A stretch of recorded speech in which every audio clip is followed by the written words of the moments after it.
Story 1. The Pizza Delivery. When I was 12, my parents started trusting me enough to leave me home alone. We lived in a small, peaceful town. One of those places where everyone knows each other, and you never have to worry about walking down the street at night. It was safe. It was calm. So, when they left for the night, it felt like the perfect opportunity for me to enjoy the house all to myself. It was a weekend. My parents were going out, and my sister wasn't home.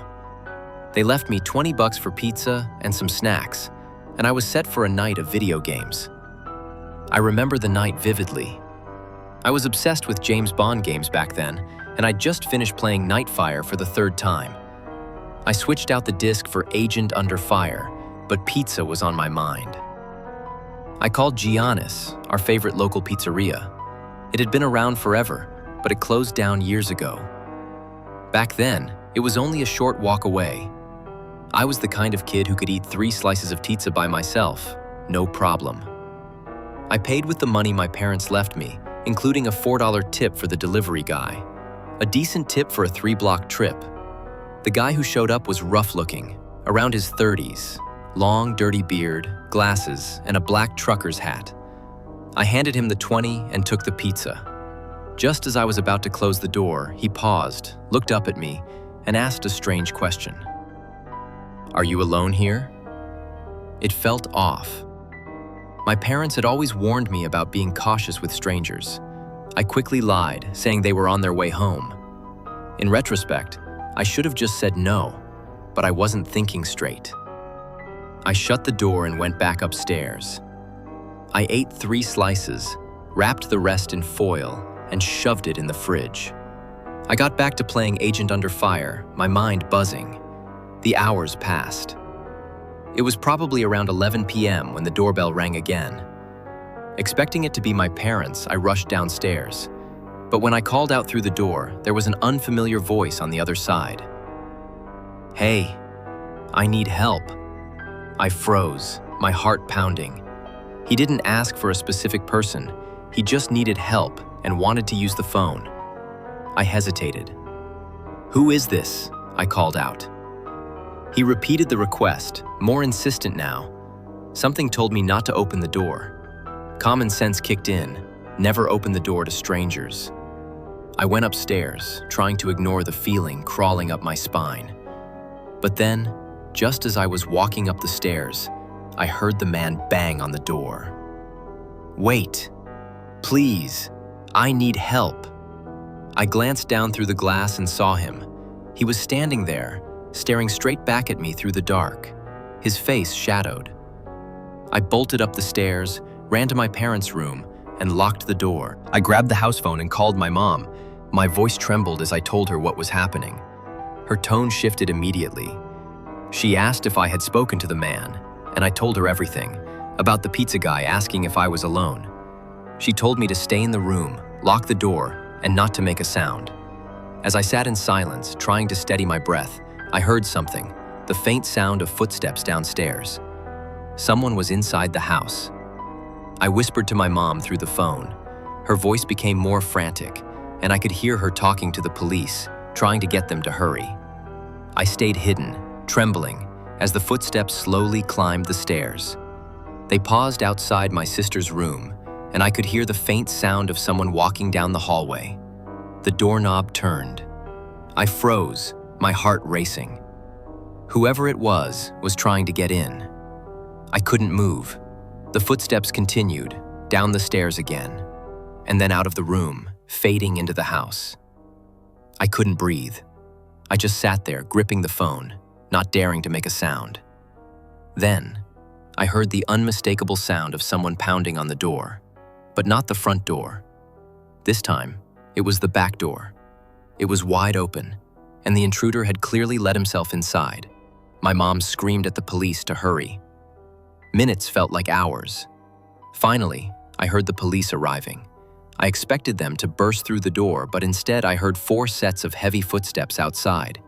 A man called out my name, identifying himself as a cop. I opened the door, my hands shaking. 4 officers flooded the room. They told me they didn't need to break down the front door because the back door had been left ajar. The sliding window in the back was wide open, a clear sign the intruder had entered through there. The officers took over, and I had to explain everything about the pizza guy, his strange question, the way he had looked past me into the house. The next night, my parents took me back to Giannis to see if I could recognize the delivery guy. When I didn't see him, the manager confirmed it was likely the same man, Phil. But when we explained the situation, the manager assured us that there's no way that's Phil and asked us to leave. We stayed in the parking lot for almost an hour, waiting, but Phil never showed. My parents thought the manager must have called him and warned him off. But who knows? In the end, the police never found solid evidence to tie the pizza guy to anything. We couldn't press charges without proof. My parents, though, made a huge scene, and we never returned to that pizzeria again. It took a long time before they trusted me to be home alone again. And as for the pizza guy, well, I'm pretty sure he had something to do with it. How else would he have known that I was alone that night? Story 2. The Man in the Woods. It was a night like any other when my parents and I moved from the bustling streets of California to a secluded area deep in North Idaho. They had just retired and built their dream home, tucked away in the vast, endless forest with nothing but miles of wilderness surrounding us. The house was massive. 2 stories, a gym, a full bar, a pool room, and even a movie theater in the basement. It felt like paradise, the kind of place people dream of living.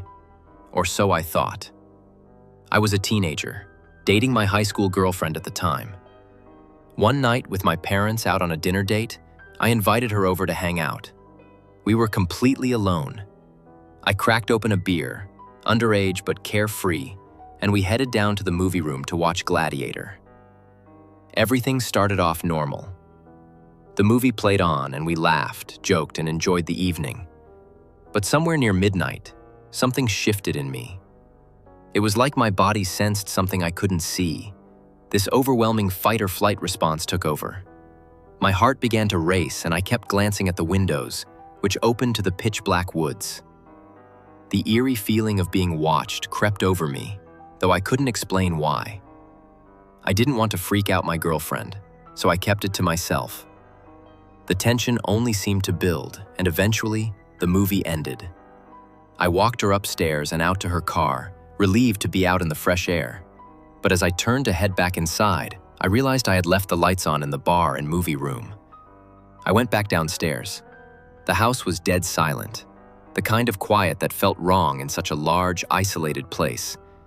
I turned off the lights in the movie room first, and as I did, my eyes drifted to the big window that overlooked the backyard.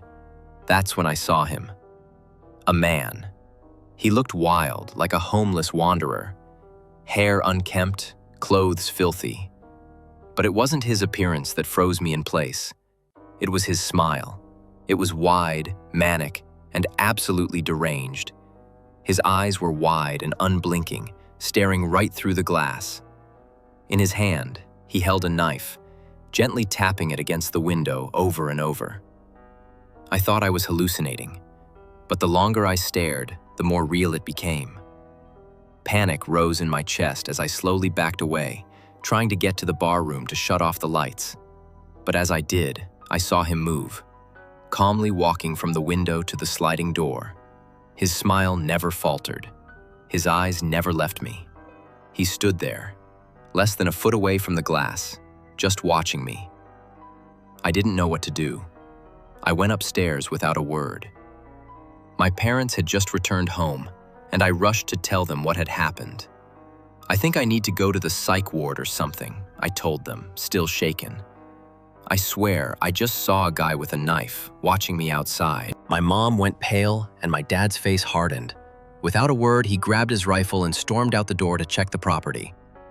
My mom quickly told me that there had been a few break-ins in the area. A man had been seen wandering the woods trying to break into houses.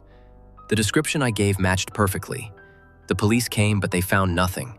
No signs of entry, no footprints, just the dark, cold woods surrounding the house. It should have ended there, but it didn't. That night, as I tried to sleep, I heard it. Faint tapping.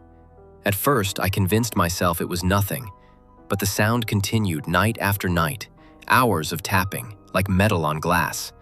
Sometimes I even heard footsteps on the roof. I checked the windows, but there was never anyone there. Still, the feeling of being watched wouldn't leave. Winter came, and my parents had to leave town for a few days. Nervous after everything that had happened, they gave me a shotgun for protection. We also had a Rottweiler, the sweetest dog you could imagine, but completely silent unless something real was out there. One night, while I was alone, I heard it. The sound of slow, deliberate footsteps crunching in the snow outside. The dog stood up, ears perked, and began growling. His growl deepened, turning into a ferocious bark. He never barked like that unless something was there. I stayed silent, not wanting whoever was out there to know I was home. Then came the knock. Slow, hollow, taunting. I didn't answer. I grabbed the shotgun and slept with it next to me that night. The door was locked, the blinds drawn, and the dog at my feet. The next morning, I went outside and my stomach dropped. Fresh footprints circled the entire house, stopping at every window like someone was trying to look inside. I followed the tracks, but they led into the forest and soon started to zigzag like the person was trying to confuse me. Something in my gut told me to turn back. That night, the tapping returned, louder than ever. I knew it was him. I grabbed the shotgun, opened the door, and stepped onto the second-story deck.